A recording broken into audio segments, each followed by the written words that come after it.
Johnny Pangilinan siniship kay Kela Estrada, mga Don Bell fans na loka.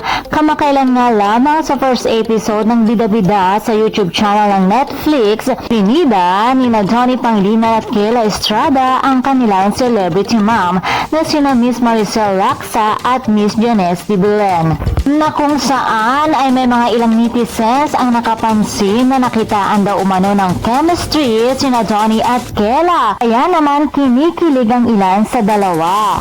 Bagay daw ang mga ito at pwede sila magkaroon ng proyekto, subalit iyon lamang daw ay kanilang obserbasyon. Huwag naman daw sanang magalit ang mga Don Bell fans. Matatandaan din na sina Kela at Johnny ay nagkatrabaho na sa top hit seryeng Can't Buy Me Love. Matatandaan din nakitaan din ang chemistry sina Atasha Mulaka at Johnny Pangilinan na kung saan ay madami din ang nagwalang mga fans ng Don Bell. Nakiusap naman ang iba pang mga Don Bell fans na pwede naman daw nilang i-ship si Donnie sa ibang artist na hindi nila sinisiraan o sinasabihan ng masama si Bel Mariano.